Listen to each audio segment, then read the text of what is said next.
Now, this is from Webster's Medical Dictionary, and this is really quite simple, straightforward. It's a sheet of connective tissue covering or binding together body structures. It's a very simplistic, it's a good beginning. But this one came from the 2016 International Fascia Research Congress.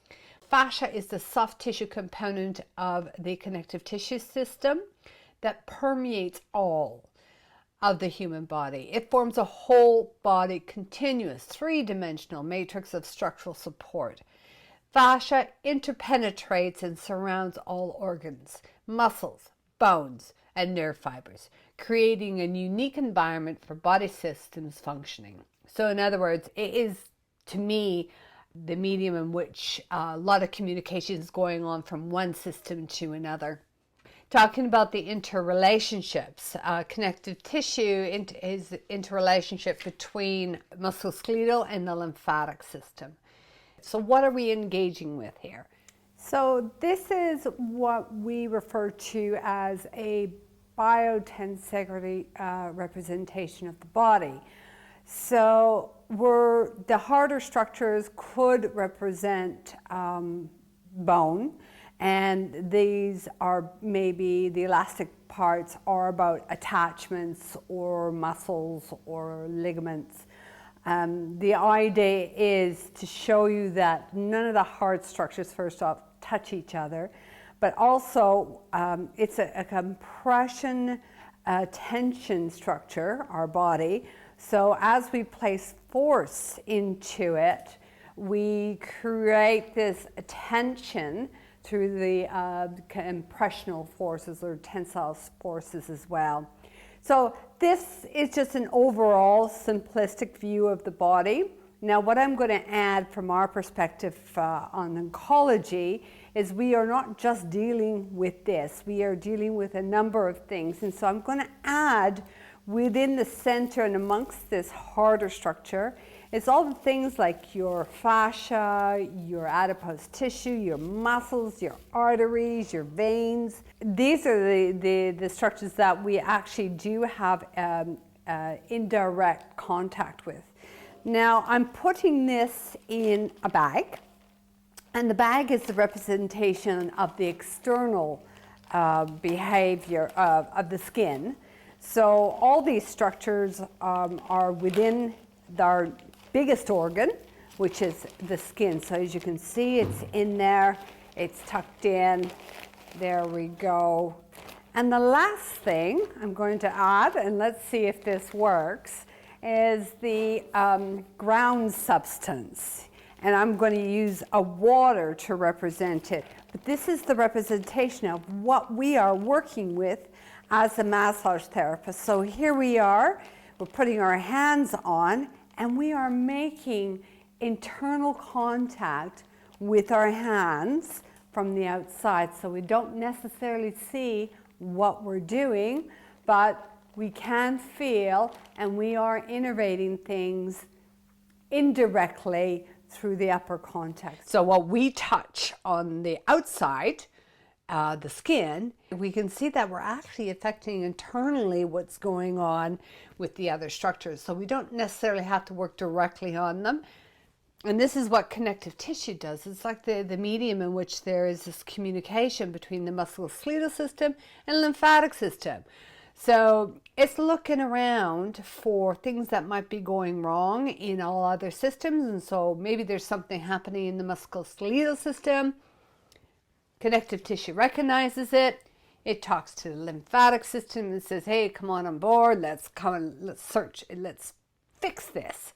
It's an important tissue in that it interconnects and makes everything sort of communicate between one system to another.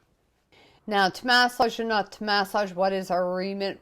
One of the things that we're having to deal with in our industry, and you guys all know it, is that massage spreads cancer. It's a big myth, and it's one, even within the industry of education, that we have to change. By the end of this module, hopefully you will have a clearer idea of what to look for, and hopefully an even better one of how you can educate those around you about the truth and reality surrounding the efficacy of massage. Contraindications.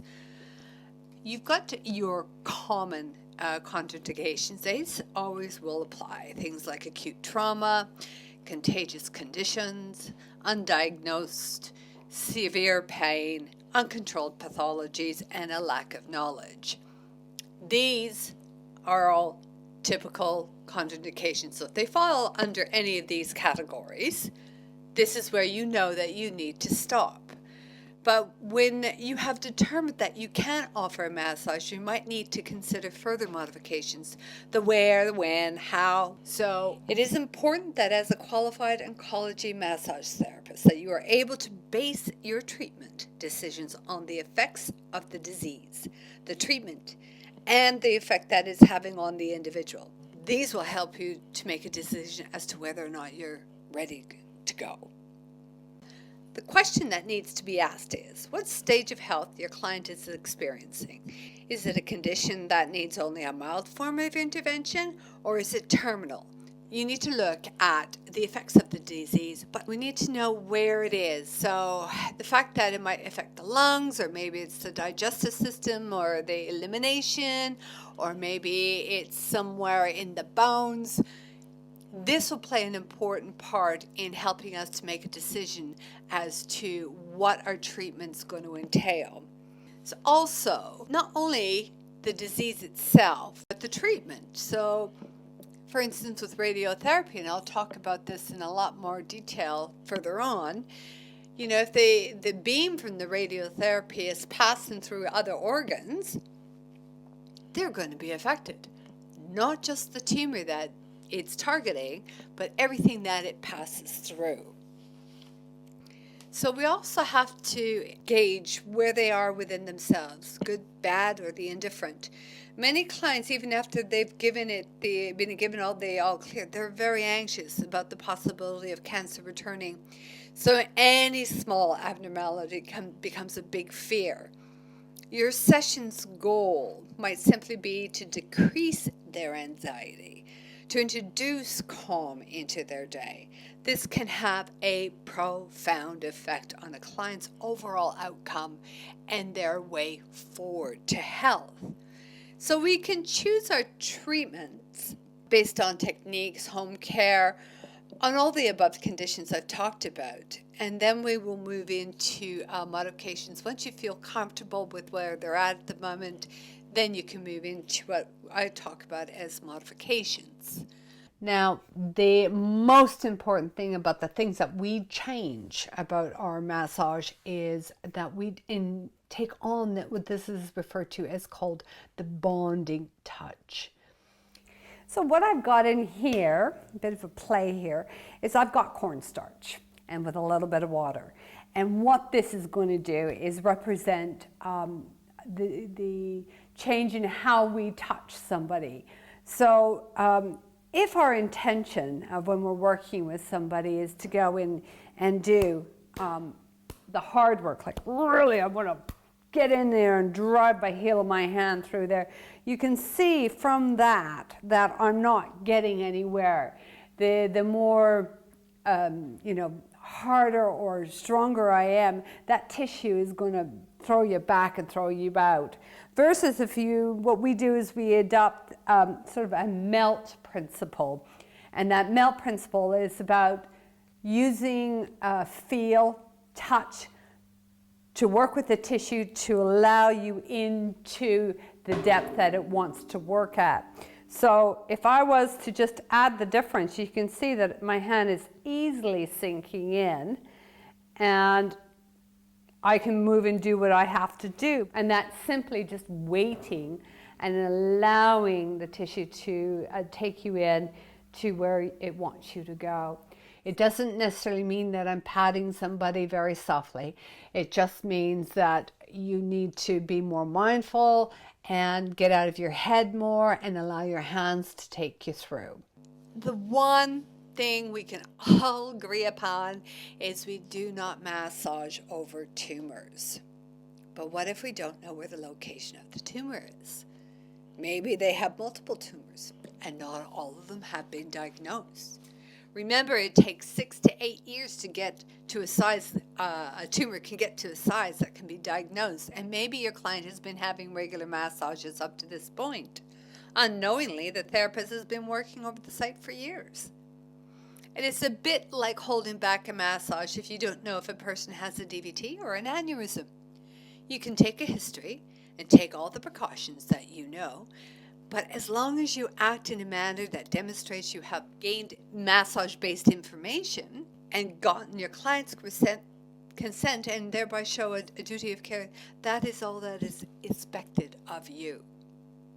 The benefits far outweigh the possibilities of the things you are uncertain of, and unless you are directly working on a tumor, aggressively poking about, you will not have a detrimental effect. This is one of the reasons that I believe that our hands-on skills should not be aggressive, painful, cause tissues to bruise. It is unnecessary, and deep work can be effective and satisfying without hammering into the tissue. Our depth of contact, our massage, does change depending on what intrinsic and extrinsic factors are influencing our techniques. So for instance, if someone's in the early stages of treatment, you might find that you can get a bit deeper, but as you progress further on, they might need a lighter touch and less of it. Now there is some thoughts out there that you can get to various levels in tissue that you can monitor 1, 2, 3, 4, 5. It's a good principle to look at and consider. I'm not sure you're going to be able to, as a clinician, be able to determine whether you're a level 1 or level 5. So I'm going to give you something that is probably going to be useful for you to be able to determine at what level you are actually at. So in practice, what you can do is you can just put your hands softly on someone's skin and just very lightly just move the very top portion, that's the skin portion, and you can see that I can just move the very top layer there. That might be considered like your initial, like very superficial, applying the lotion. Maybe you're going to use it for that, and it might be that this is the need for relaxation touch. Then I'm going to ask you to just kind of sink a little bit further until you get into a little bit more bulkiness in underneath your hands. So it's more the adipose tissue that you're making a connection with next. It feels a bit more spongy, and that would be considered the next layer. And then after that, I want you to sink a little bit further, and you can start to feel maybe more musculature tissue, so the harder tissue. And any deeper than that, you're probably going to hit into the harder structures like the bony areas. So what determines your choice of how deep you go? Well, the influence is going to be dependent on where they are in their treatment or their return to health, sort of even their own, what they've come to you, at what stage of health are they in, as well as what sort of treatment they're having, at what stage, it might be post treatment, many years, but it might be within a 10-session chemotherapy or radiotherapy, and therefore you would need to make the adjustments to possibly bring it up lighter. There's a great deal of research out there showing that massage has many benefits at every stage of a client's journey. My question to you, though, is what are we really affecting? Biological changes versus emotional changes. And while I think we're having that significant change biologically, physiologically, I think a majority of that change is what our clients perceive. So the hope they put into the therapy, our words that come out of our mouth, aid to the emotional experience. And I think that offers a very strong point in the success of what we do.